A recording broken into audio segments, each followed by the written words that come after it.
Hello guys, आज के lecture में हम एक्यूट बैक्टीरियल मेनिंजाइटिस के बारे में डिस्कस करने वाले हैं। तो गाइस, इसके पहले हमने मेनिंजाइटिस क्या होती है, क्या क्लासिफिकेशन था, ट्रीटमेंट एंड कैसे कैसे इन्वेस्टिगेशन करते हैं, सारी चीज़ें हमने डिस्कस कर ली थी। ठीक है, आज के लेक्चर में हम एक्यूट बैक्टीरियल मेनिंजाइटिस के बारे में डिस्कस करने वाले हैं। तो स्टार्ट करते हैं guys. Acute pyogenic meningitis is an acute inflammation of the leptomeninges and CSF caused by pyogenic pus-forming bacteria characteristic by neutrophilic piliyocytosis in CSF। ठीक है गाइस, जो लेप्टोमेनिंजेस एंड CSF है उसमें क्या होता है, एक्यूट इन्फ्लामेशन हो जाती है। ये पायोजेनिक होती है, जिसमें क्या होता है, पस का फॉर्मिंग हो जाता है। ठीक है, अब और हम मतलब इसके अलावा दूसरी डेफिनेशन भी पढ़ सकते हैं गाइस, जो अकॉर्डिंग टू गई। ठीक है, acute bacterial meningitis in a serious potential fatal मतलब इन्फेक्शन होता है ऑफ दी मेनिंजेस। जो हमारे मेनिंजेस होते हैं, जो मतलब उसमें क्या होता है, serious and potential fatal infection हो जाता है गाइस किसी भी बैक्टीरिया की वजह से, और उसमें पस का भी फॉर्मेशन हो जाता है। ठीक है, इसलिए हम उसको पायोजेनिक बोल रहे हैं। It is can lead to severe complication और death if not treated quickly. अगर हमने इसे मतलब ट्रीट नहीं किया क्विकली तो क्या हो सकता है, इससे सीवियर कॉम्प्लिकेशन भी आ सकते हैं एंड डेथ भी हो सकती है। ठीक है, इसके बाद गाइस हम मतलब रिस्क फैक्टर की बात करते हैं। तो meningitis is most common in the first 5 year of life. जो हमारी फर्स्ट 5 साल जो होते हैं गाइस, उसमें ये मेनिंजाइटिस का मतलब रिस्क बहुत ज़्यादा होता है। ठीक है, अब इम्पोर्टेंट रिस्क फैक्टर के बारे में हम कुछ मतलब इम्पोर्टेंट भी होते हैं रिस्क फैक्टर, जैसे nasopharyngeal bacterial colonisation, overcrowding, बहुत भीड़ भाड़ वाली जगह में हो, या पॉवर्टी गरीबी में, male sex, skull base fracture, immunodeficiency and certain congenital defect. ठीक है, इसके बाद हम पैथोजेनेसिस की बात करते हैं guys.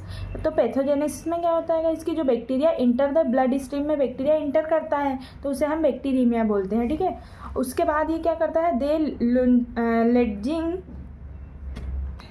In the choroid plexus and meninges. फिर क्या होता है, जो बैक्टीरिया का जो क्या कहाँ पहुँच जाता है, हमारे जो कोरोइड प्लेक्सेस होते हैं वहाँ पर, एंड जो मेनिंजेस होते हैं जैसे ड्यूरामेटर, पायामेटर, एरिकोनोइड, इस पे पहुँच जाता है। ठीक है, उसके बाद गाइस ये कहाँ पर मतलब ये क्या करता है, intense inflammation occur this lead to, इसकी वजह से क्या क्या हो सकता है, मेनिंजियल एक्सुडेटेड वेंट्रिकुलाइटिस हो सकता है, वेंट्रिकल्स में इन्फ्लामेशन हो सकती है, वीनस ऑक्लूजन एंड इन्फ्रैक्शन भी हो सकता है, नेक्रोसिस हो सकती है, और गाइस जो इंट्राक्रेनियल प्रेशर होता है वो बढ़ सकता है।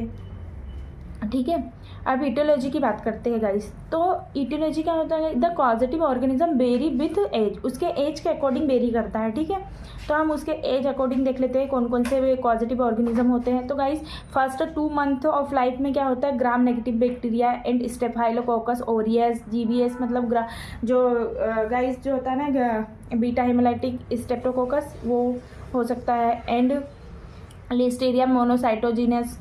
एंड अब गाइस हम 2 to 24 मंथ में कौन कौन से पॉजिटिव ऑर्गेनिज्म होते हैं गाइस, तो हीमोफिलस इन्फ्लुएंजा हो सकता है, उसमें भी जो टाइप B वाला होता है गाइस जो मोस्ट कॉमन होता है, स्ट्रेप्टोकोकस निमोनाई हो सकता है, उसकी वजह से मतलब ये मैंने जो हमारी एक्यूट बैक्टीरियल मेनिंजाइटिस होती है वो हो सकती है, मेनिंजियोकोकस हो सकता है। एंड गाइस अगर लेस देन 2 ईयर का जो बेबी है तो गाइस कौन से पॉजिटिव ऑर्गेनिज्म हो सकते हैं, तो न्यूमोकोकस हो सकता है, मेनिंगोकोकस हो सकता है, मोस्ट कॉमन तो PM से याद कर सकते हैं। ठीक है, अब इसके बाद गाइस हम क्लिनिकल फीचर्स की बात करते हैं गाइस। तो सबसे पहले हम न्यूबॉर्न में देख लेते हैं। तो गाइस न्यूबॉर्न में क्या होता है, लेथार्जी हो सकता है, पुअर फीडिंग अच्छे से नहीं कर पा रहा, सीजर आ सकते हैं गाइस, थ्रिल क्राई कर सकता है। थ्रिल क्राई का मतलब होता है गाइस कि बहुत तेज से रो रहा हो। ठीक है, अब गाइस हम चिल्ड्रन में और मतलब older children and older infant में देख लेते हैं। तो गाइस इन्फेंट में क्या हो सकता है, फीवर आ सकता है, इरिटेबिलिटी देखने को मिल सकती है, पुअर फीडिंग, फोटोफोबिया देखने को मिल सकता है, बल्जिंग फोंटिनाई, जो एंटीरियर फोंटिनाइल होती है गाइस वो बल्जिंग दिखने को मिल सकती है।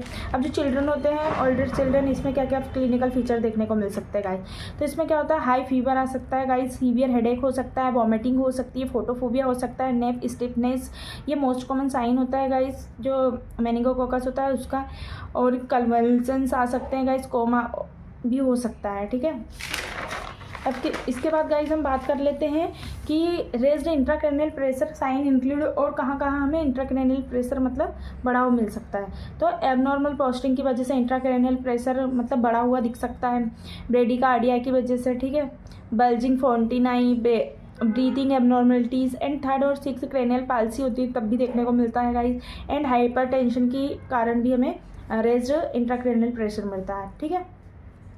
अब स्पेशल क्ल्यू क्या है गाइस, तो इसमें ना जो परप्यूरिटिक रेसेस कहाँ पर देखने को मिलता है, ये मेनिंगोकोकस कॉक्सीमिया में देखने को मिलता है, मेनिंगोकोक्सीमिया, ठीक है।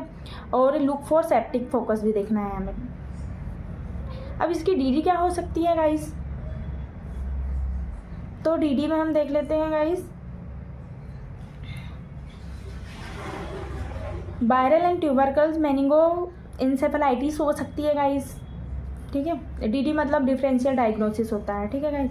अब डायग्नोसिस हम कैसे करेंगे, तो कंफर्म बाय सीएसएफ एग्जामिनेशन करते हैं, उससे हम कंफर्म कर लेते हैं। इसमें लंबर पंक्चर कराते हैं गाइस। इसमें क्या होता है गाइस, कभी भी हमें लंबर पंक्चर, कभी जैसे इंट्राक्रैनियल प्रेशर बढ़ा हुआ मिल रहा है, उसके साइंस मिल रहे हैं, साइन हमने ऊपर पढ़ लिए गाइस कौन कौन से साइन मिलते हैं।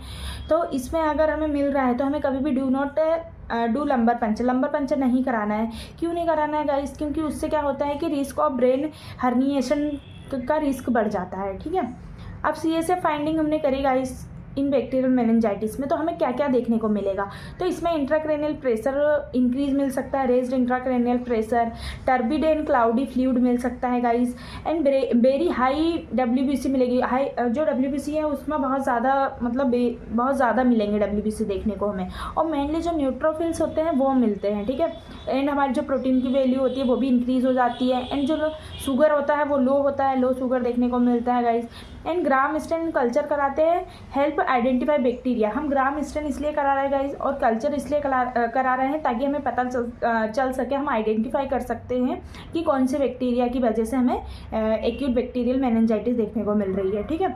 PCR is more sensitive, blood culture positive आता है गाइस इसमें।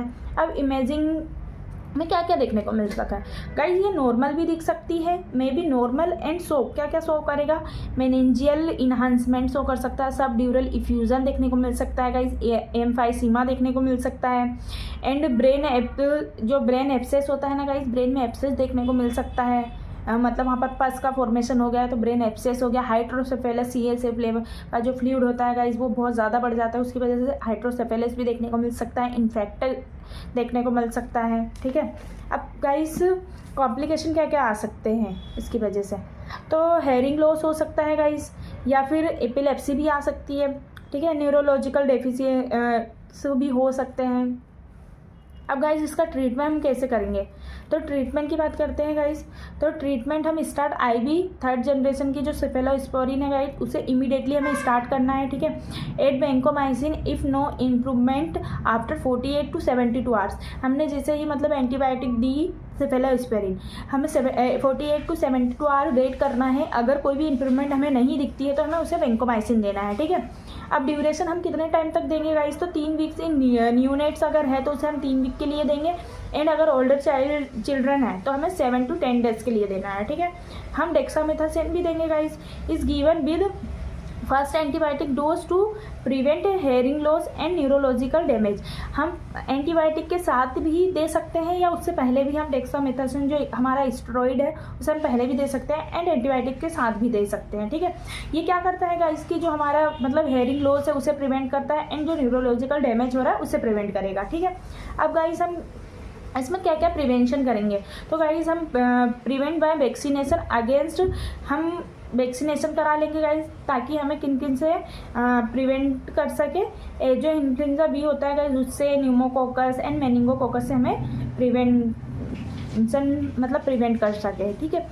तो गाइस आज के लेक्चर में हम इतना ही डिस्कस करते हैं, नेक्स्ट लेक्चर में हम ट्यूबरकुलस मेनिंजाइटिस के बारे में डिस्कस करेंगे। गाइस प्लीज़ अगर आपको वीडियो पसंद आई है तो प्लीज़ सब्सक्राइब करें एंड लाइक करें एंड शेयर करें एंड कमेंट करें। Thank you guys.